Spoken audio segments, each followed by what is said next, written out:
આપણે પંડિત યુગના ટૂંકા પ્રશ્નો કરી રહ્યા હતા. નરસિંહરાવ દિવેટિયા સુધી, મણિલાલ નભુભાઈ દ્વિવેદી સુધીની વાત કરી. રમણભાઈ નીલકંઠથી આજે શરૂ કરીએ. તમારી પરીક્ષા કદાચ નજીકમાં જ હશે, પણ હું બધા યુગ તમને પૂરા કરી આપીશ. તમે નહીં તો તમારા પછીની પેઢીને કામ લાગશે. રમણભાઈ નીલકંઠ, જન્મ અમદાવાદમાં 13 માર્ચ 1868.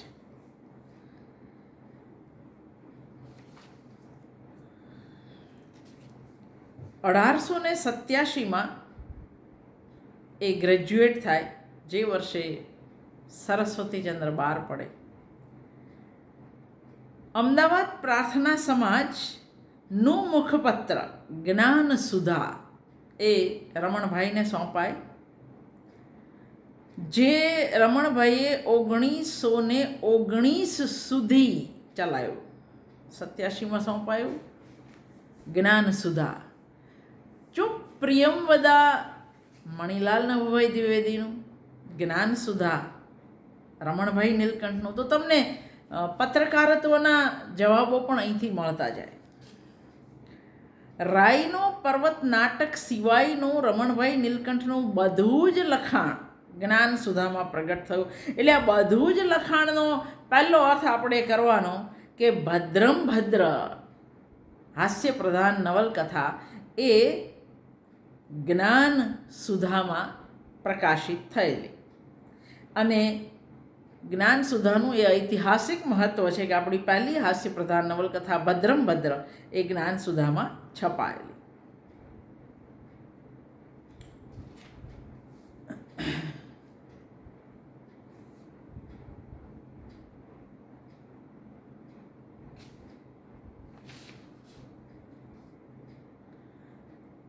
કવિ નાનાલાલના વસંત ઉત્સવ જ્ઞાન સુધામાં પ્રગટ થયું.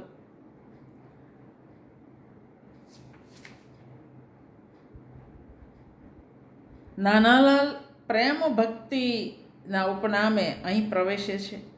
આનંદશંકર ધ્રુવ મુમુક્ષુ ઉપનામથી મોક્ષ સિદ્ધાંત વિશે જ્ઞાન સુધામાં લખે છે. તો આનંદશંકર ધ્રુવનું મુમુક્ષુ તખલ્લુસ ઉપનામ એ અહીં પહેલી વાર આવે છે. રમણભાઈ નીલકંઠ 1900ની સાલમાં ભદ્રમ ભદ્ર, 1914માં રાયનો પર્વત, કવિતા અને સાહિત્યના 1 થી 4 ભાગ, ધર્મ અને સમાજના 2 ભાગ અને મકરંદ ઉપનામે એમણે કેટલાક વિવેચનો અને કાવ્યો લખ્યા છે. ફરી એકવાર મકરંદ ઉપનામ. તમને આટલાની અંદર 3 વ્યક્તિના ઉપનામ મળ્યા. આનંદશંકર ધ્રુવ એમનું મુમુક્ષુ, નાનાલાલ પ્રેમ ભક્તિ, અને રમણભાઈ નીલકંઠ જ્યારે વિવેચન કરે છે ત્યારે મકરંદ ઉપનામે કરે છે. એક જ નાટક રાયનો પર્વતથી રમણભાઈ શિષ્ટ નાટકના લેખક બની ગયા. રાયનો પર્વત એ કાંતા પછી ગુજરાતને મળેલું બીજું શિષ્ટ નાટક. ભવાઈનો જે વેશ છે લાલજી મનિયાર, એ લાલજી મનિયારના વેશમાં એક દુહો આવે, સાઈયા સે સબ કુછ હોત હે મુझ બંદે સે કछु નાહી, રાય કો પર્વત કરે પર્વત બાગે જ માહી. એ દુહા પરથી આ આખું નાટક લખાય. તમને એવો ટૂંકો પ્રશ્ન પૂછી શકે કે રાયનો પર્વત એ કયા વેશ પરથી? તો લાલજી મનિયારના ભવાઈના વેશ પરથી એ લખાય. બીજો પ્રશ્ન પણ પૂછી શકે કે રાયનો પર્વત પરથી ચીનુ મોદી કયું નાટક લખે? તો ઝાલકા. હસમુખ બારાડી કયું લખે? તો રાયનો દર્પણ રાય. એટલે આવા પ્રશ્નો આની અંદરથી આવી શકે. ભદ્રમ ભદ્ર અમરકૃતિ 1900ની સાલમાં એ પુસ્તક આકારે મળે છે, પણ 1892થી એ જ્ઞાન સુધામાં હપ્તે હપ્તે છપાતું હતું.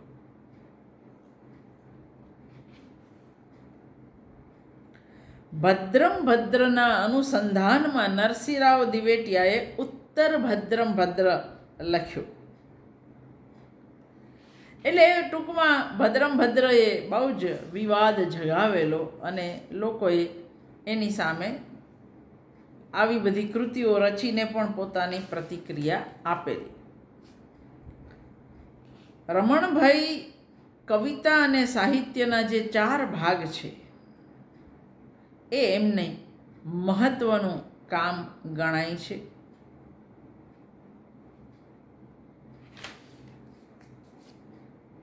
બે ધ્રુવ સાક્ષરો કેશવ હર્ષદ ધ્રુવ અને આનંદ શંકર ધ્રુવ, બેઉ પોતપોતાની રીતે મોટા ગજાના નામ છે.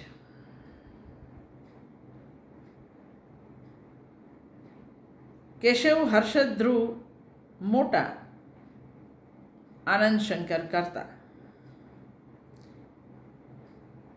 કેશવ હર્ષદ ધ્રુવ 17-10-1859 એમનો જન્મ.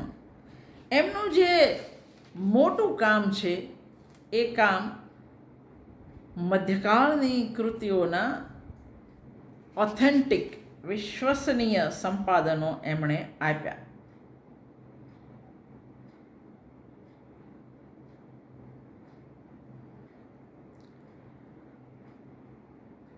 અઢારસો 98થી 1900 દરમિયાન એમણે મુદ્રા રાક્ષસનું અંગ્રેજી સંપાદન ભાષાંતર વિવેચનાત્મક નોંધ સાથે તૈયાર કર્યું. માત્ર ગુજરાતી બાજુ જ આવડત હતી એવું નહીં, અંગ્રેજીમાં પણ કરી શકતા હતા. ગીત ગોવિંદ જયદેવનું એનું ભાષાંતર એમણે કર્યું. અમૃ શતક એનું સમશ્લોકી ભાષાંતર પણ એમણે કર્યું.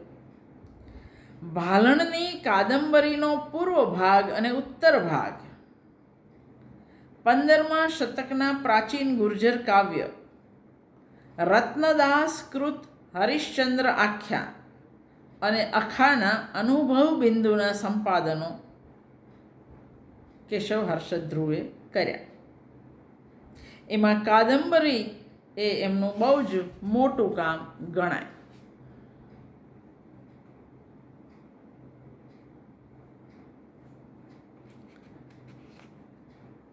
અનુવાદની અંદર કેશવ હર્ષદ ધ્રુવે કાલિદાસના વિક્રમ ઉર્વશીય નો પરાક્રમની પ્રસાદી નામથી અનુવાદ કર્યો.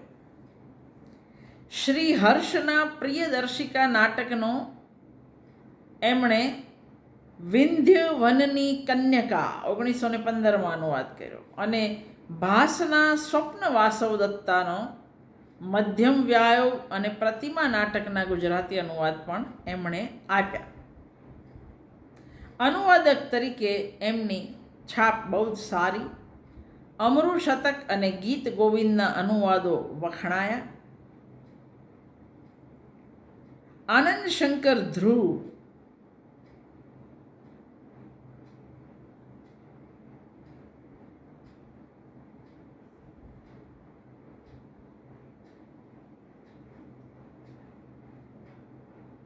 ગુજરાત વર્નાક્યુલર સોસાયટી, જે ગુજરાત વિદ્યાસભાના નામથી જાણીતી છે, એના એ વર્ષો સુધી પ્રમુખ. એમનું મુખ્ય કામ, તમને આવા પુસ્તકોના નામ પંડિત યુગમાં છે કે નહીં, સુધારક યુગમાં છે કે નહીં એવું પૂછી લેશે તો કાવ્ય તત્વ વિચાર આનંદ શંકર ધ્રુવનું છે, સાહિત્ય વિચાર, દિગ્દર્શન, વિચાર માધુરી 1 અને 2, નીતિ શિક્ષણ, ધર્મ વર્ણન, હિન્દુ ધર્મની બાળપોથી. આ આપણે નામ યાદ રાખવા પડે છે, કારણ કે કોઈ પણ નામ આપણી અંદર પેપરની અંદર આવી જાય છે. ફરી એકવાર આનંદશંકર ધ્રુવના કાવ્ય તત્વ વિચાર, સાહિત્ય વિચાર, દિગ્દર્શન, વિચાર માધુરી, નીતિ શિક્ષણ, હિન્દુ ધર્મની બાળપોથી.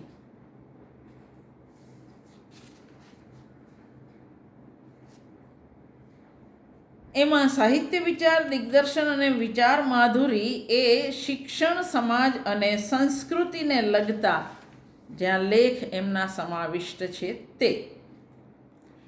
કાંત હવે પછીના સર્જક મણિશંકર રત્નજી ભટ્ટ 20/11/1867 જન્મ, 1923 મૃત્યુ.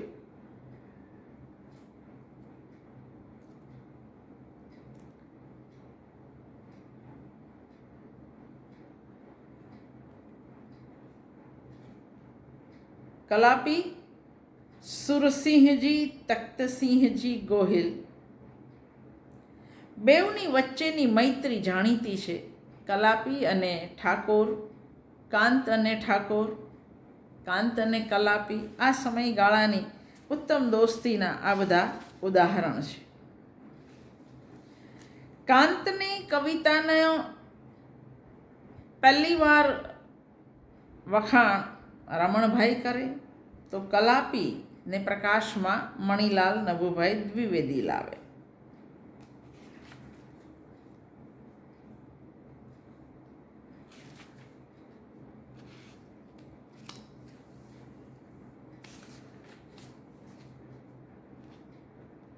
કાંત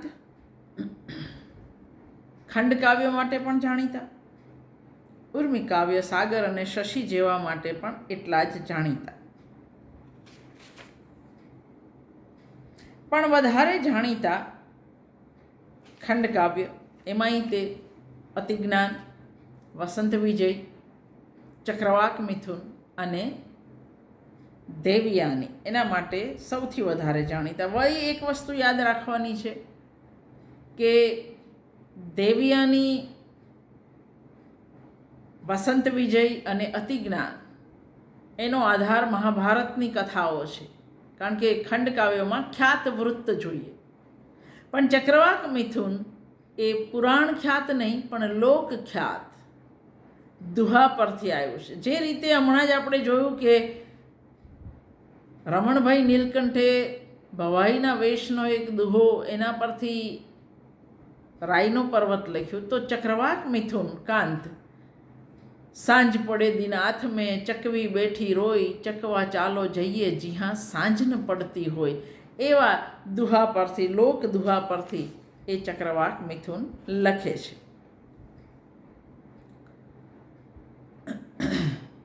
કાંત પછીથી બોટાદકર, નરસિંહરાવ, ખબરદાર, સુંદરમ, ઉમાશંકર, પૂજાલાલ, પ્રજારામ આ બધાએ ખંડકાવ્ય રચવાની કોશિશ કરી. પણ ગુજરાતી ખંડકાવ્ય કાંતથી જે ઊંચાઈ પ્રાપ્ત કરે એ ઊંચાઈએ પછીથી ક્યારેય ગયું નથી. તમને આ કવિઓની જાણીતી પંક્તિઓ પૂછે છે. થોડીક પંક્તિઓ કહેતી જાઉં જેથી ધારો કે આવે તો તમે કરી શકો. તું રસ ઘેલી, તું રસ હેલી, હું રસ હીણો ભેટું છેલ્લી વાર, પણ હજુ લેજે કદી કદી સાર, હું ડૂબનારો તું તરનારી, તરતાને તું તાર, અરે રે ડૂબતાનો તજ ત્યાર. પ્રિય કવિતાને છેલ્લું આલિંગન. કવિતાનું શીર્ષક એવું છે.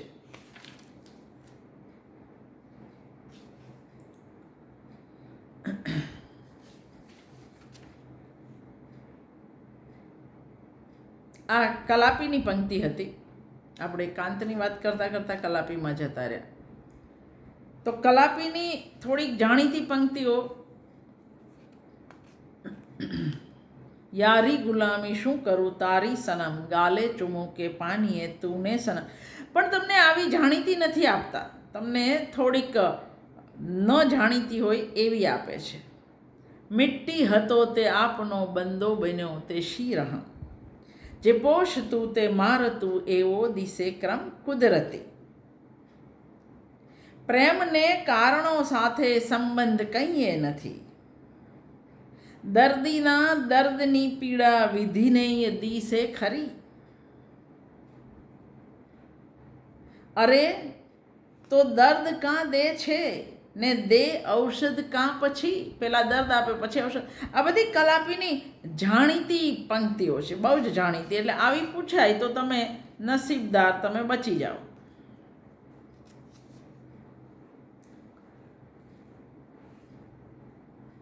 હમીરજી ગોહેલ એ મહાકાવ્યનો કલાપીએ પ્રયાસ કરેલો તે. કાંત જાણીતા ખંડકાવ્ય માટે પણ એમના પત્રો 144 પત્રો એ જાણીતા છે. ગદ્ય કૃતિમાં 1923માં રોમન સ્વરાજ અને 1924માં ગુરુ ગોવિંદસિંહ આ બે નાટક કાંતના નામે બોલે છે. એમાં રોમન સ્વરાજ એમણે જાલિમ ટુલિયા નાટક દેશી નાટક કંપની માટે લખેલું.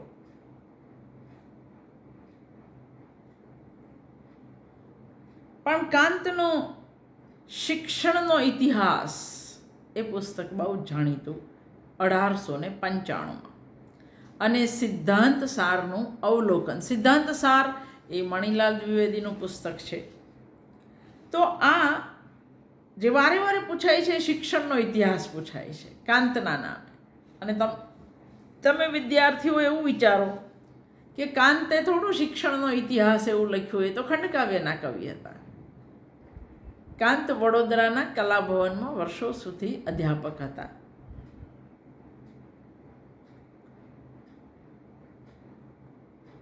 કાંતે રવિન્દ્રનાથની ગીતાંજલિનું ભાષાંતર પણ કર્યું છે.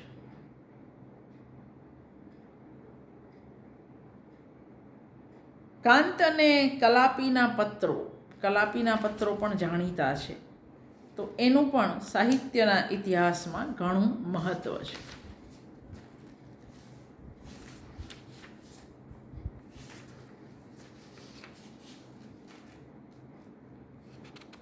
પત્રધારા, કલાપીના પત્રો લોકોએ વધારે વાંચ્યા કાંત કરતા.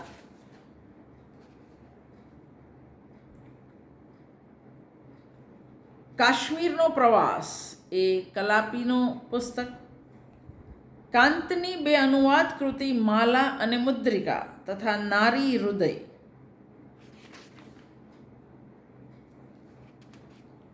નાનાલાલ 1877 થી 1946. પ્રેમ ભક્તિ ઉપનામથી જ્ઞાન સુધામાં એમણે પ્રવેશ કર્યો. જ્ઞાન સુધા એટલે રમણભાઈ નીલકંઠનું સામયિક. દલપતરામના પુત્ર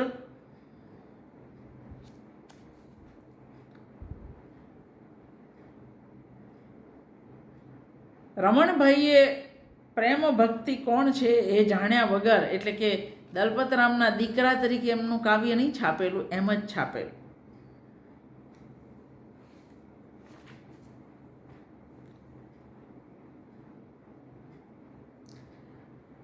નાનાલાલ એટલા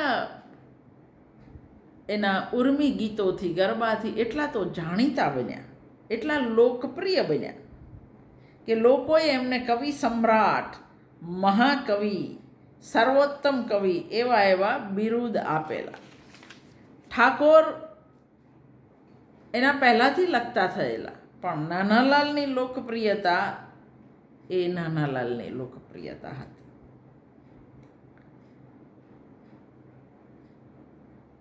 નાનાલાલની કવિતાનો ફાલ બહુ જ વિશાળ હતો.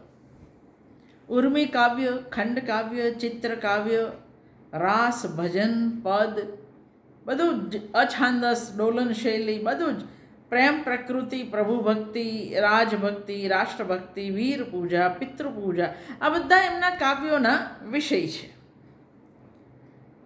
કેટલાક કાવ્યો ભાગ 1, 2, 3 1903, 1908 અને 1935. રાજસૂત્રોની કાવ્ય ત્રિપુટી 1903. નાના નાના રાસ ભાગ 1, 2, 3 1910, 1928, 1937. તમે આ કેવી રીતે યાદ રાખશો એ મને ખબર નથી, અઘરું છે. ચિત્રદર્શનો 1921. પ્રેમ ભક્તિ ભજનમાળા, ગીત મંજરી, દાંપત્ય સ્તોત્રો, બાળકાવ્યો, ગુરુદક્ષિણા, મહેરામણના મોતી, કર્ણાવતી, સોહાગણ, પાનેતર, વસંતોત્સવ, ઓજ અને અગર, કુરુક્ષેત્ર, હરિદર્શન, વેણુવિહાર અને હરિસંહિતા આ એમના કાવ્ય ગ્રંથોના નામ છે. તમે માત્ર નામ યાદ રાખો ને તોય બહુ થઈ ગયું. પ્રવીણ સાગરમાં શિસ્તબદ્ધ છંદ રચનાઓ છે.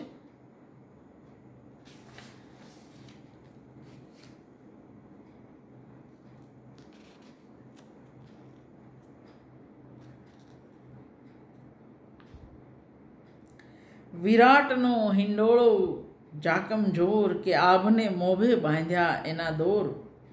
આ ભવ્ય ચિત્ર એમનું બહુ જ જાણીતું. ઝીણા ઝરમર વર્ષે મેહ ભીંજે મારી ચુંદલડી, એવો નિતરે કૌમારનો નેહ ભીંજે મારી ચુંદલડી. એ પણ એટલું જ જાણીતું. ગોરસ લઈ લઈ પીજો હો ગોપિકાની ગોરસી ભરેલી.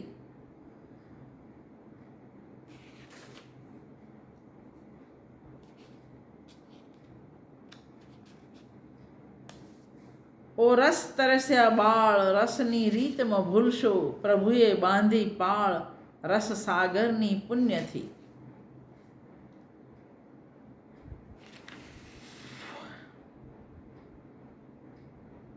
સિંહને શસ્ત્રશા, વીરને મૃત્યુશા, મૃત્યુના અમૃતને ઓળખો છો.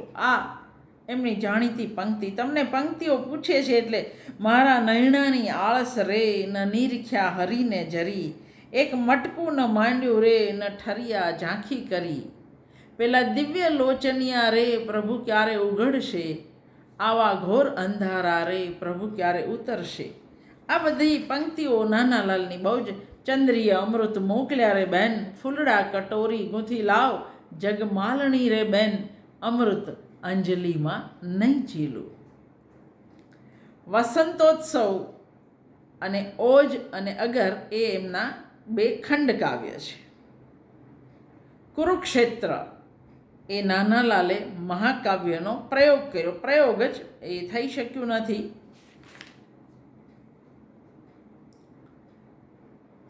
ઓગણીસો 42માં કુરુક્ષેત્ર.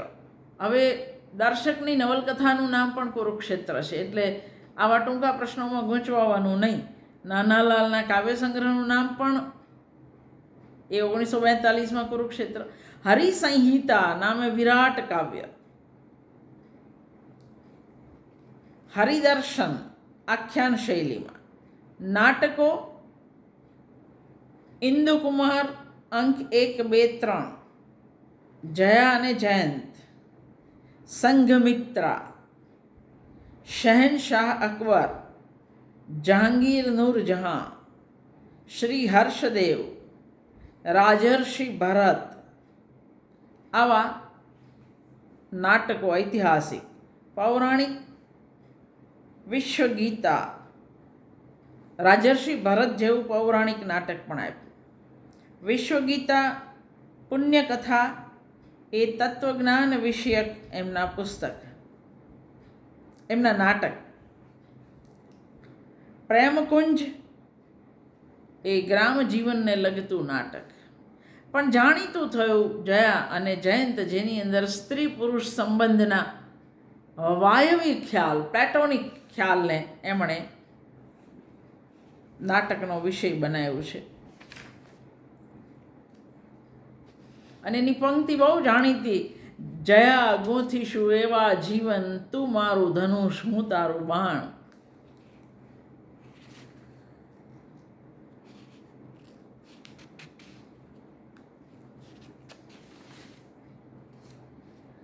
નાનાલાલે વિપુલ માત્રામાં કાવ્યો લખ્યા. ઉષા નામની 1918માં અને સારથી નામની 1938માં 2 નવલકથા. હું તમને જો આ જવાબો નહીં કરાવતી હોત તો મને નાનાલાલે નવલકથા લખી છે બહુ સાચું કહું તો નહોતી ખબર.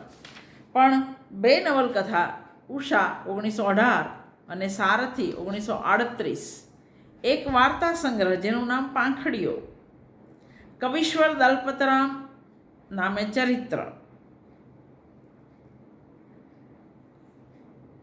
નવલકથાઓ કાળના ઇતિહાસમાં ક્યાંય ટકી નથી, એનો અર્થ કે એ નબળી જ હશે એવું માની લેવાનું. ડોલન શૈલીથી એમણે કાવ્ય લખ્યા, એ એમનું બહુ જ મહત્ત્વનું પ્રદાન.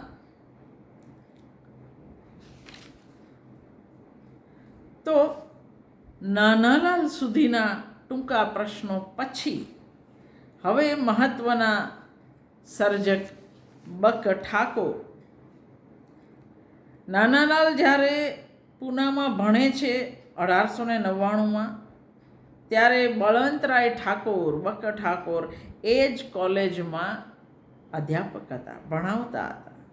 આ એ ઠાકોર છે જે પૂછે છે પુષ્કળ કવિતા માત્ર પોચટ આંસુ સારતી, પુષ્કળ કવિતા માત્ર શ્રવણ રંજની, તે વિશે પૂછું રસિક સુપાત્ર, કવિતા બસ વાદિત્ર કે, ઘણી કવિતા તો માત્ર બલિહારી ભાષા તણી.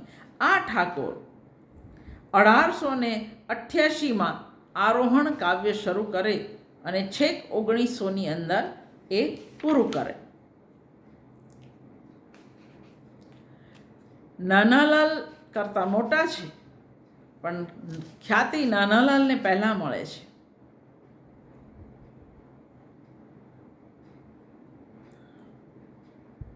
બક ઠાકોરનું ઉપનામ સેહની. જન્મ 23 ઓક્ટોબર 1869.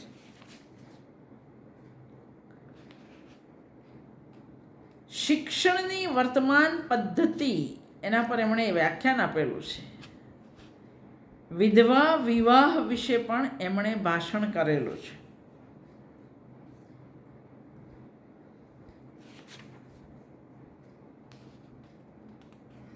ઠાકોરના ગ્રંથ ભણકાર, ધારા પહેલી 1917, ધારા બીજી 1927 અને મહારા સોનેટ 1935. 3 કાવ્ય સંગ્રહ ભણકાર, ધારા પહેલી 1917, ધારા બીજી 1927 અને મહારા સોનેટ 1935. આ ત્રણેય કાવ્ય સંગ્રહને એક જ કૃતિમાં 1942ની અંદર ભણકાર નામે બહાર પાડવામાં આવે.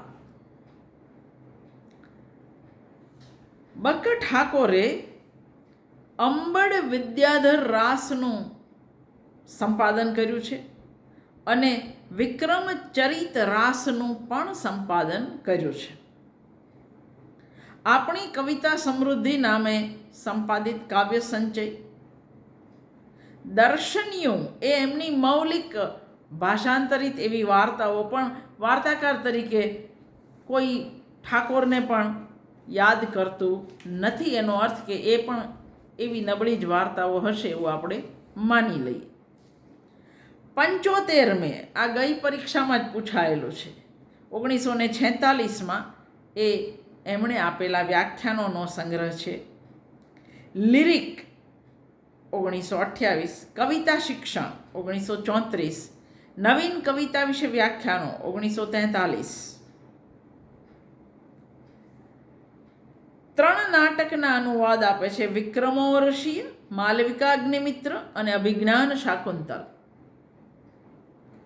અભિજ્ઞાન શાકુંતલના અનેક લોકોએ અનુવાદ કર્યા, પણ સ્ટાન્ડર્ડ અનુવાદ એ ઉમાશંકર જોશીનો ગણાય. પણ ઠાકોરે વિક્રમોર્ષીય, માલવિકાગ્નિમિત્ર અને અભિજ્ઞાન શાકુંતલના અનુવાદ કર્યા છે. કાંતમાળા 1934માં બહાર પડે છે. ડાયરી સ્ક્રેપબુક તરીકે ગોવર્ધનરામે લખી. ડાયરી તરીકે નરસિંહરાવ દિવેટિયા લખી. અને ઠાકોર જેને ડાયરી લખતા એને એ દિનકી કહેતા. દિનકી ભાગ 1.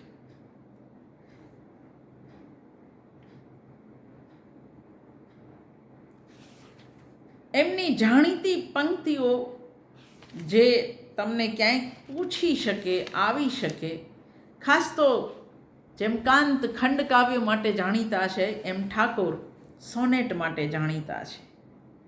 એમાંય પ્રેમની ઉષા, પ્રેમનો મધ્યાહ્ન, મોગરો, વધામણી, જૂનું પિયર ઘર, વર્ષાની એક સુંદર સાંજ, આ બધા એમના બહુ જ જાણીતા સોનેટ છે. પ્રિયે તુજ લટે ધરું ધવલ સ્વચ્છ આ મોગરો, અથવા વાલા મારા નિષદિન હવે થાય ઝંખા તમારી, ગોરું ચૂસે અખુટ રસથી અંગૂઠો પદ્મ જેવો, આવી જોઈ દૈત ઉચરો લોચને કોણ જેવો, બેસી ખાટે પિયર ઘરમાં જિંદગી જોઈ સારી, ત્યારે જાણી અનહદ ગતિ નાથ મારા તમારી.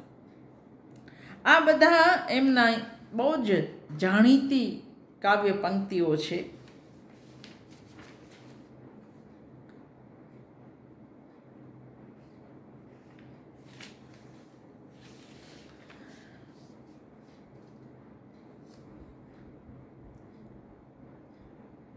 સંપાદન ઠાકોરે, મેં આગળ પણ કહ્યું, મંગલ માણિક્ય વિરચિત એટલે કે મંગલ માણિક્ય રચિત અંબડ વિદ્યાધર રાસ એનું એમણે સંપાદન કર્યું. અને ઉદય ભાનુકૃત વિક્રમ ચરિત રાસ એનું પણ એમણે સંપાદન કર્યું. તો આ નામ આપણને એટલા માટે કે હમણાં જ ગયા વખતના પેપરમાં આ કૃતિનું સંપાદન કોણે કર્યું છે અને નીચે 4 નામ છે. હકીકતે મજા મને ત્યારે એ આવી કે 4 નામમાંથી એકેય નામ સાચું નહોતું, પણ આપણને ઠાકોરના સંપાદન પણ ખબર હોવી જોઈએ. હવે પછી આપણે ગાંધીયુગ બાજુ ગતિ કરીશું.